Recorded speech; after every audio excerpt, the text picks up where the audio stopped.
This news update is brought to you by Grab somebody and tell them hello. Your happiness will be connect to flow. Smile and cheer because that is we flow. Grab somebody and tell them hello. With your hands in the air, hands in the air, hands in the air, hands in the air. This is how we flow, yeah. Grab somebody and tell them this is how we flow.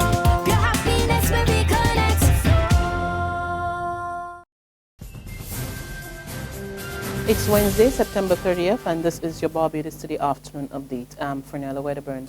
Barbadians are still unsure about the HIV/AIDS status and the use of condoms. That's according to the findings of the Knowledge, Attitudes, Beliefs and Sexual Practices Survey 2013-2014 conducted among adults ages 15 to 49.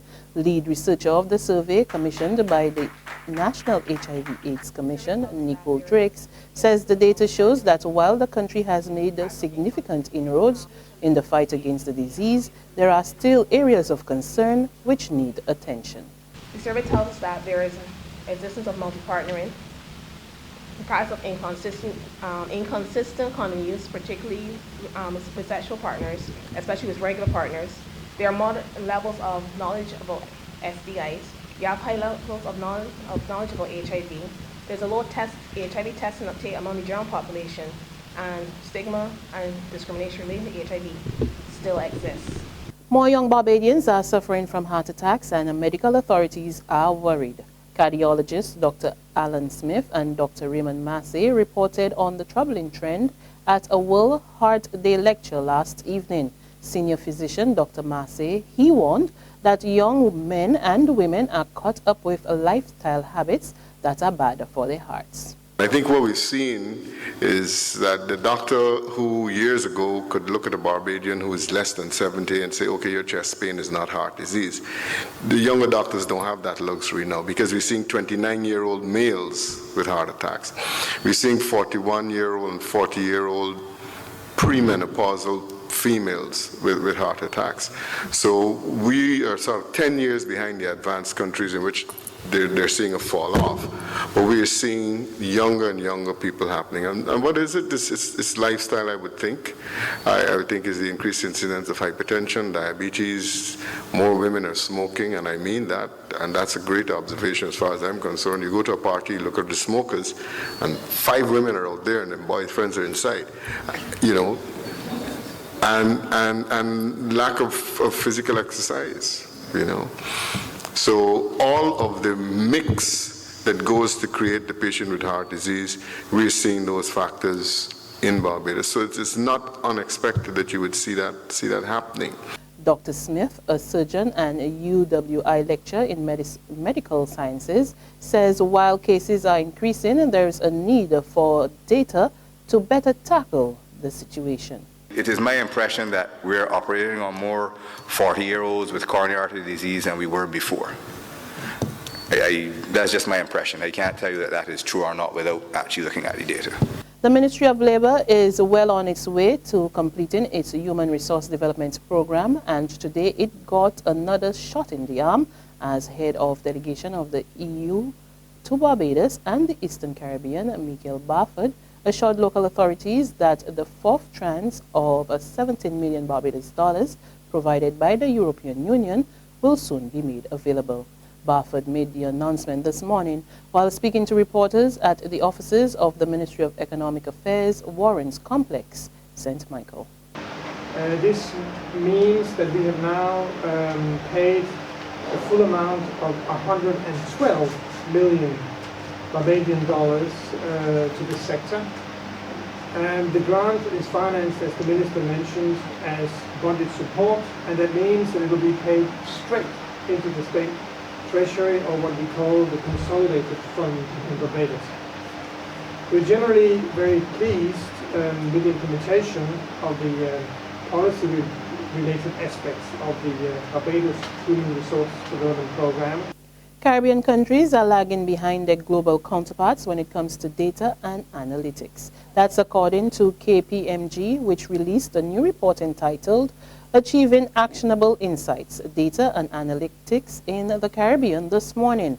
Head of Management Consulting at KPMG, Brenda Pope, says the findings show that 58% of Caribbean organizations invest less than 1% of their sales into improving their data analytics and information technology capacity over the past 5 years, compared to global firms which invested more than 10% of their sales. She warns that the Caribbean is at risk of becoming uncompetitive.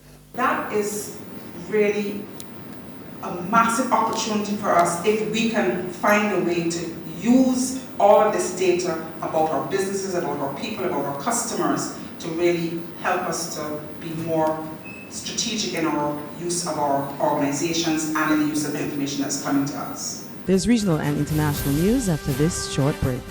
Secure your future, be financially strong. Since 1983, we have been there for you.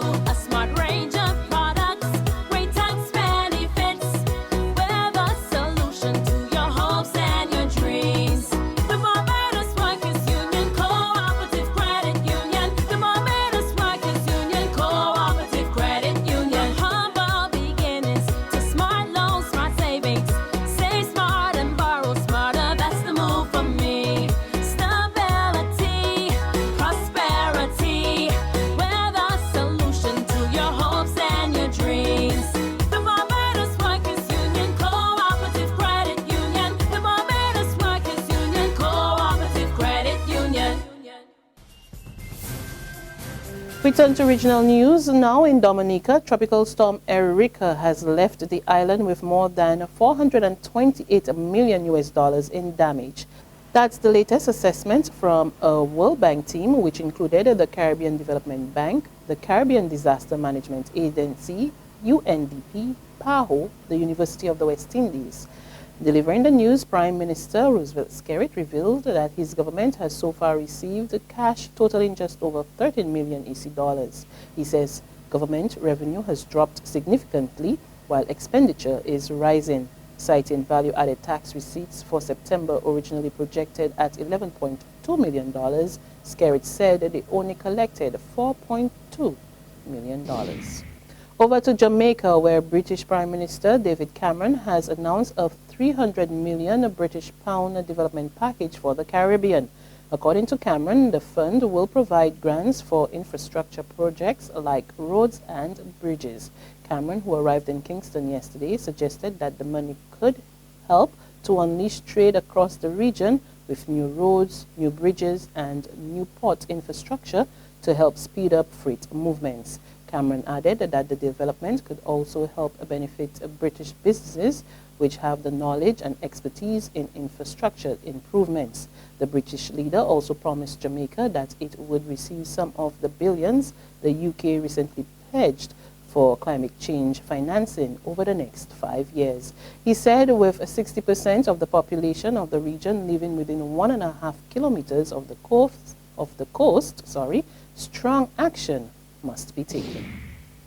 On the international front, a woman in the U.S. state of Georgia has been executed despite a number of last-ditch appeals, including one by the Pope to try and block her execution.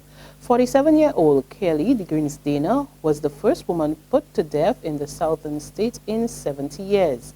Lawyers filed at least 3 appeals with the U.S. Supreme Court to try to delay the sentence hours before her death. More in this CNN report. Gissendanner's attorneys weren't the only ones fighting on her behalf. Her grown children begged a parole board to commute her sentence to life in prison. She's so supportive of me. I can talk to her about anything, any troubles I have or anything that I want to celebrate, and I know that she's my biggest cheerleader. Even the Vatican weighed in with a letter from an emissary of the Pope. Quote, "Please be assured of my prayers as you consider this request by Pope Francis for what I believe would be a just act of clemency," it read. But others felt that her sentence for the 1997 murder of her husband was just. Doug Gissendanner's parents said in a statement, quote, "As the murderer, she's been given more rights and opportunity over the last 18 years than she ever afforded Doug, who again is the victim here. She had no mercy, gave him no rights, no choices, nor the opportunity to live his life. And that's our afternoon update. For more news and sports, remember to log on to www.barbadostoday.tv, subscribe to our e-paper, our email updates, and like us on Facebook.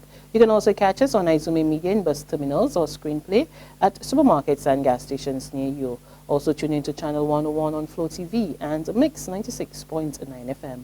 I'm Fernella Wedderburn. Be sure to join us again this evening.